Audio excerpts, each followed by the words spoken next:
Arquétipo do arcano a morte e a letra Men. A morte igual à severidade da verdade material pelas vias sentimentais. A execução do julgamento pela afeição. Marte agindo através água sobre Mercúrio. Jebura, a sefira emocional que trata dos reajustes, da atuação dinâmica da justiça na correção dos erros agindo através da água sobre Rod, cujo trabalho está relacionado à elaboração de nosso intelecto, por onde transitam os pensamentos, as ideias, Ri, do mundo de Bria agindo através da água sobre o Ri, do mundo de Yetzira, a água agindo através da água sobre a água. Do ar. O 23º caminho é a inteligência estável e é assim denominado porque é a causa da consistência de todas as Sefirot. A coluna da esquerda é a que permite as construções estáveis por estar fincada na lei e, assim, possibilita a existência da vida material. Rod se encontra na base desta coluna, sendo, portanto, seu firmamento racional e Jebura no meio equilibrando pela correção.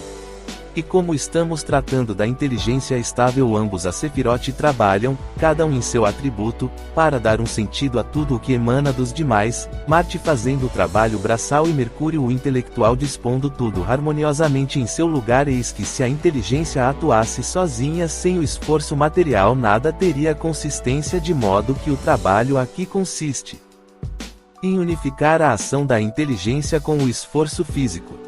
Temos aqui o pensamento concreto capaz de criar de Rod, água do ar e representante do elemento água, unido pela água a senhora da adequação às formas e que possui a capacidade de reflexão como um espelho que reflete os mundos superiores, ao rigor de Jebura, esta sefira que constitui a água da água.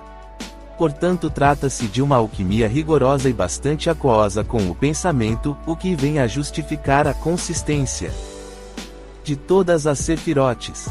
Assim, observamos que o princípio intelectual se une a um julgamento rigoroso, as abstrações, imagens lógicas, símbolos de Rod, as persistências próprios de Jebura, esta esfera que destrói e reconstrói. Em Rod nos deparamos com o cabedal das formas, imagens que neste caminho são energizadas por Jebura, água da água, que é o segundo de seu mundo e, assim possui fortes ligações com Roshima, que é água e o principal cabedal cósmico de energia. Isto concede ao mago que pelas vias da mente mais as energias de Jebura possa modificar o conteúdo de sua psique ou mesmo as condições de seu destino e da humanidade. Todo o processo passa pelo misterioso nome de Deus Yod Ri Vo Ri, vontade, Yod, sentimento, Ri, pensamento, Vo, e ação, segundo, Ri. Devemos lembrar que Jebura está ligado à correção dos erros, aos reajustes, pela persistência e não importando o tempo que leve, daí o termo inteligência estável que produz coerência com as águas de Jebura, de Rod e com o próprio elemento água que sempre busca o equilíbrio, seu nível, e que garante que sempre haverá uma consequência energética positiva ou negativa ao se utilizar das energias. Cabe aqui lembrar do preceito: a liberdade de uma pessoa termina onde a do outro começa.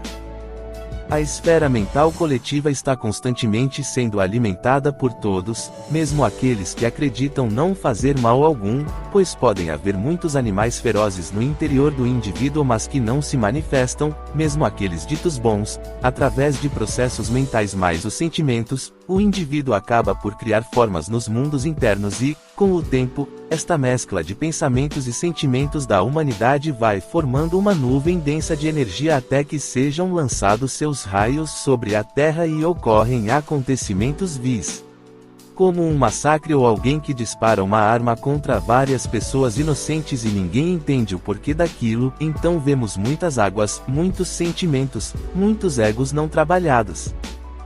Quando se trate de uma mente treinada, estas formas e sentimentos, pensamentos aquosos, tendem a construir uma estrutura poderosa quanto mais se estiverem carregados de emoções negativas como a raiva e o ódio, mas também podem ser carregados com coisas boas dependendo do indivíduo e atrair a felicidade, a cura, etc. Estas forças alteram o corpo energético de quem as estimulam, como a cor da aura, mas também induz o comportamento no ambiente, o inconsciente coletivo, por exemplo. Temos ainda por aqui o primeiro contato com Gebura, o corretor dos erros, de modo que o indivíduo possa compreender o processo kármico Gebura pelas vias da mente Rod, e dos sentimentos água. A nível humano, a dinâmica deste caminho nos induz a compreender nossos impulsos, nossas ações que devem ser sempre razoáveis, plausíveis. Não agir assim nos conduz ao fracasso, ou seja, nosso edifício humano deixará de ter consistência e tudo se desmoronará ao nosso redor numa relação de ação e consequência. A estabilidade, coesão e consistência do edifício depende do cumprimento desta regra. Também é recomendado que os trabalhos intelectuais sejam equilibrados com atividades físicas, Paracelso já recomendava isto. Letra Men. Men é a 13ª letra, força é uma das 3 letras mãe, na tabela das letras hebraicas. O Men 40 se situa à esquerda do Dalet 4 que representa a interiorização e transformação do resultado de um ciclo tetragramaton YOD. Rivorri, ou seja, o processamento interno do fruto semente, da relação humana homem-mulher. Falo, útero. A letra força Men expressa hieroglificamente uma mulher como a companheira do homem e sua qualidade mediadora na mudança do plano de vida, o signo maternal feminino, portanto, uma imagem passiva que denota a fecundidade e a capacidade de criar. O processo da vida uterina do filho, onde ao ocorrer a morte para esta vida o feto nasce para uma vida em nosso meio, portanto o portal em que se realiza a passagem do seu fruto da vida intrauterina para a vida no plano terrestre. Percebemos ainda que a ideia de criação implica também a de destruição, bem como a regeneração nascida de uma construção anterior. Assim, a morte em um plano resulta no nascimento em outro mundo, a passagem de um mundo para outro, o que nos deixa a ideia de imortalidade da essência que acaba por viajar entre os mundos em múltiplas transformações e renovações. Esta letra, quando empregada no final das palavras, denota a ideia de coletivo, de frutificação em um espaço indefinido. Imagem do arcano. A imagem de um esqueleto ceifando as cabeças em um campo no qual vão surgindo outras cabeças, pés, mãos à medida que o operário prossegue seu mister. Este arcano denota a ideia de destruição que preceda a regeneração, trata do momento intermediário entre os dois, a morte do ego que dá vez a um novo ser que nasce. Localiza-se entre o mundo invisível e o visível, sendo, portanto, o elo entre dois planos, o meio em que um plano age sobre o outro. Aliás, elemento água, que corresponde este arcano, é bastante utilizado em práticas de clarividência, espelhamento dos céus, como conta os anais que divulgaram as centúrias de Nostradamus. De outra sorte, temos as águas da luz astral, que são o translúcido da alma e transmitem as impressões ao sistema nervoso, permitindo ver o invisível àqueles que evoluíram para tanto. Observemos que este arcano está entre a destruição 16 e a fortuna 10, referendando a ideia de morte e nascimento, eis que o processo evolutivo se dá dos arcanos finais, tal para os iniciais Aleph e Keder. No tarô egípcio vemos um hierarca da lei com uma foice a ceifar os ramos de trigo. Os molhos de trigo, bem como as flores, representam o renascimento, o trigo ceifado, o fim. A gadanha é o símbolo do anjo da morte que nesta hora corta o fio da existência, o fio de prata, Antakarana, no último suspiro. Afirma-se que os moribundos conseguem ver a figura esquelética do anjo da morte quando faz seu trabalho de acordo com as leis cósmicas e executam seu trabalho no momento preciso a cada indivíduo. Após a morte, 3 formas humanas vão para o sepulcro. 1. O corpo físico que se desintegra na tumba. 2. O corpo vital, fantasma fosforescente que se alimenta do físico e que às vezes é visualizado por pessoas mais psíquicas. E 3. A personalidade, criada nos primeiros 7 anos de vida e que concorre às visitas ao morto no cemitério para depois voltar ao túmulo.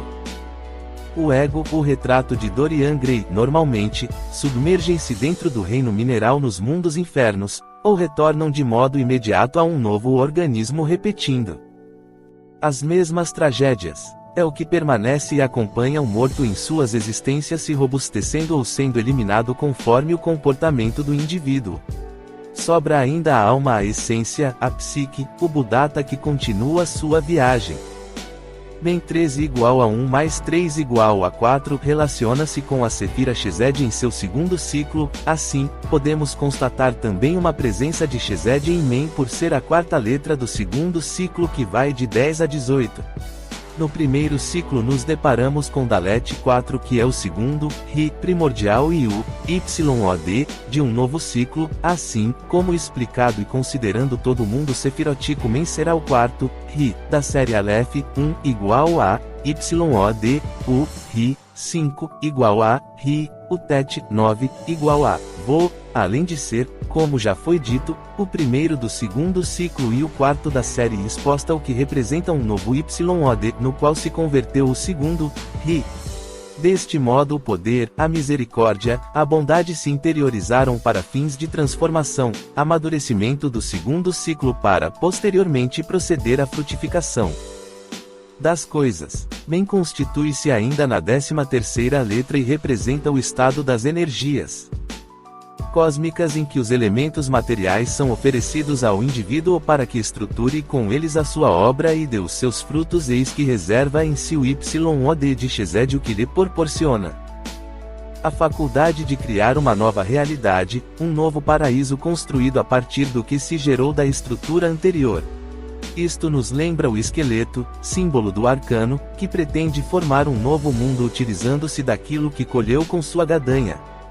Deste modo o segundo, Ri, se converte em YOD, e consequentemente adere o poder criador de Keder, iniciador de um ciclo somado à capacidade fecundadora de Chesed. Também tem relação com o gênio das Shemanforas de número 4059 e Eiazel, ou seja, igual a 40 dias de dilúvio que significou a morte de tudo o que era e consequentemente nos dispõe dos meios necessários para realizar uma obra. Axioma transcendente: a noite passou e chegou o novo dia, reveste-te, pois, com as armas da luz. Horário: 4 horas de Apolônio. O neófito vagara de noite entre os sepulcros, experimentara o horror das visões, entregar-se à magia, à necromancia e à goécia, o uso da magia para o domínio dos seres inferiores, elementares, restos cadavéricos. Isto significa que o discípulo ver-se-á atacado pelos magos negros no plano astral. Esses magos tenebrosos tentarão afastá-lo da senda luminosa. Significa ainda que o neófito deve morrer para a vida ordinária a fim de renascer para a vida espiritual, eis que se acha nos limites da natureza sublunar que envolve o planeta e neste momento deve, então, abandonar a Terra com vistas ao mundo espiritual. Palavras-chave que define o arquétipo: renovação de condições, renascimento, passagem de um ponto a outro, destruição, regeneração, morte, nascimento, abandono de velhos hábitos, afastamento, dispersão, destruição de um sentimento. Ou esperança, renovação de ideias, morte, grandes transmutações e novos espaços de realização, criação. Transformação em negócios ou atividades, mudanças, nova realidade material, mulher companheira do homem e signo maternal, portal entre dois mundos, passagem, realizações materiais.